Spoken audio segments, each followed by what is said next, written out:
Acts 2:41. I'll read it again. Those who accepted Peter's message were baptized, and about 3,000 were added to their number that day. You know, I grew up in a church where if we had 3 baptisms a year, it was a year of rejoicing. The baptistry was always full, but it didn't get used very often. I think there are many churches where this is true. I mean, there are some churches that don't baptize at all. But Peter makes it pretty clear. Baptizing and being baptized are legitimate pieces of our response of faith to God's promise. 3,000 in one day. I hope I never forget this. I think it was the first year that Debbie and I were at Canyon Ridge Christian Church in Las Vegas. And we had used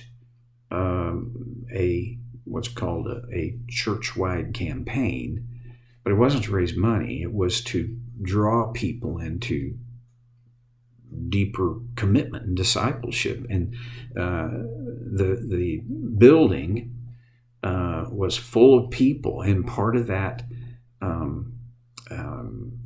campaign was to encourage and urge people to take the step of faith to accept this promise and be baptized.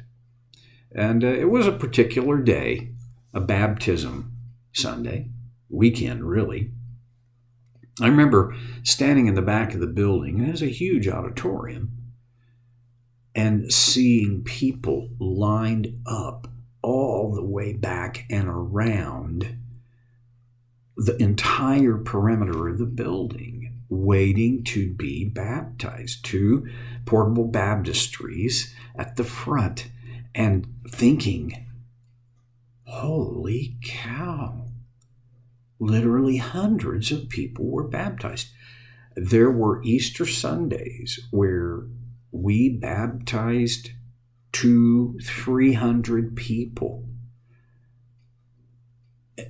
That times 10 on the day of Pentecost, 3,000. It was not just a moment. It was a moment, but it was a spectacle. This was not normal. This was very much out of the ordinary. This was extraordinary. Imagine, had you been there, I think if you and I had been there, we'd have been baptized.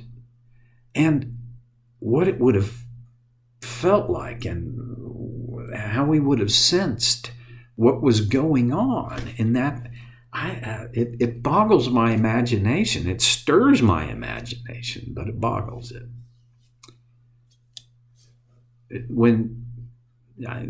This is just an idea. I'm not saying this we get from this. No, here's an idea that I get from this.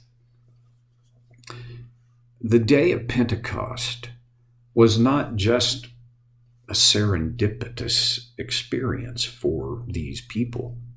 It may have felt serendipitous, but it wasn't, some out of the blue, whoa, what just happened? I'm sure it felt that way to many of these 3,000 people, but it wasn't at all. This was the manifestation of God's design and will and plan.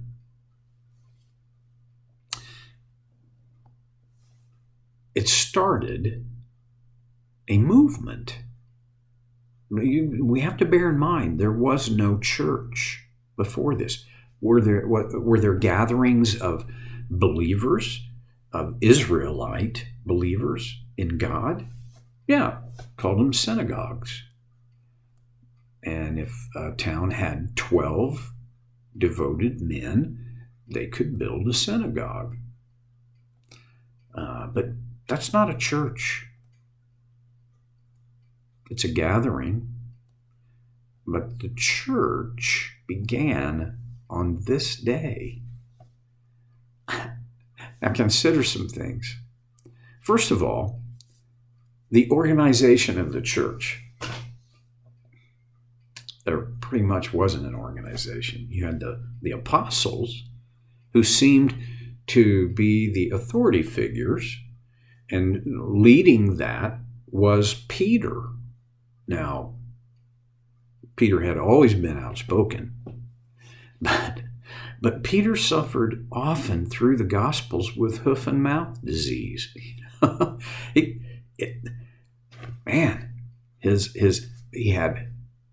He had a strong enough faith to climb out of the boat when nobody else would and walk on water. We don't know how far. A lot of people say, well, a step or two. Hey, I think it was more than a step or two. But even if it was only a step or two, nobody else in that boat had gotten out, and there are literally no other people who walk on water, even a step or two. Okay? All right, but when the final testing came, maybe it wasn't even the final testing, but when the extreme testing came, Peter, around the campfire in Pilate's courtyard, 3 times denied that he knew Jesus. And the last time he did it with curses. And the rooster crowed, and Jesus and Peter's eyes met, and Peter wept bitterly. He felt, no doubt, a huge failure. Now, we don't get an indication what he did after that. We don't know. The next thing we know about the apostles is that a few of them, in particular John, and Jesus' mother, and some of the other women who had been following Jesus, stood around the cross, weeping and grieving and watching as Jesus died. We don't know that Peter was part of that crowd. Then we know that the apostles and at least some of the women were gathered in a room where they locked the doors and they locked the windows. They were fearful of reprisal from the Jews and from the Romans, and they were huddled in fear. Mary Magdalene and some of the women come back on Sunday morning and share the most bizarre news that the Lord is not in the tomb that we laid him in. And there were angels who said, he's not here. He is risen. Peter and John run. John gets there earlier. My theory is John was younger. Of course, he's going to get there earlier. They got to the tomb, and John was looking into the tomb. Peter runs into the tomb to see for himself that it was empty. Not long after that, Peter says, I'm going fishing. Well, of course. That was his pre-Jesus occupation. And so on the Sea of Galilee, he pushes his boat out, and he's joined by others.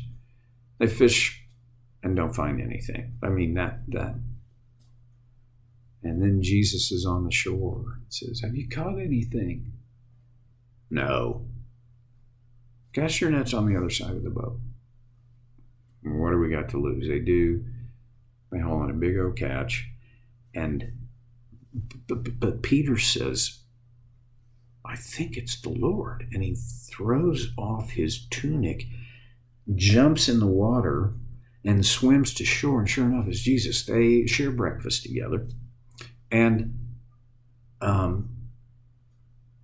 Peter and Jesus have this important moment.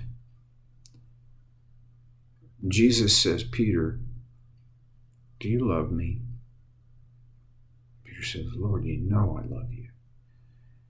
And Jesus says, feed my sheep. Again, he says, Peter, do you love me? Lord, you know I love you. And feed my sheep. And then it's a weird, to me, way Jesus the third time says, Peter, do you even love me? Or do you really love me? It's not, it's even more personal somehow. And John says, oh Lord, you know I do. And then Jesus says, feed my lambs, feed my sheep. Now, there is no dialogue that we have recorded where Jesus says, Peter, I forgive you. I'm going to reinstate you. But the strong implication of this moment is that Jesus had forgiven him, and he was reinstating him to feed, care for his sheep. Who were the sheep? It's not very hard to discern. The church. It makes sense to me that Peter was at the front end, at the head of the leadership table. But he was not a dictator. He had, it's my opinion, that the former hubris and the former bravado had been, if not evacuated, it had certainly been reduced. And Peter did sit at the head of the leadership table along with others. But the organization of the church was well, think about this. For 3,000 members, and we don't know, we don't know the exact number, but about 3,000, that's a lot of people to try and figure out how an organization can support, encourage, and teach and grow these people. I don't want to be misunderstood when I use a term that has been sullied, but the organization of the church evolved. There were, on the day of Pentecost and shortly after, and more than shortly after, there were no elders, there were no deacons, there was no such thing as a vote for anything within the church. But there was a church. There were at least 3,000 who had said yes to Jesus on his terms, who had opened themselves in humility and gratitude to God's promise and had obeyed as an act of faith in order to have their sins forgiven and receive the gift of the Holy Spirit. Our churches sometimes are organized poorly. But when you think about the day of Pentecost and the way the church began, holy smokes. It's an act of God, and it's his deal. And in the final analysis, it's him working. So, okay.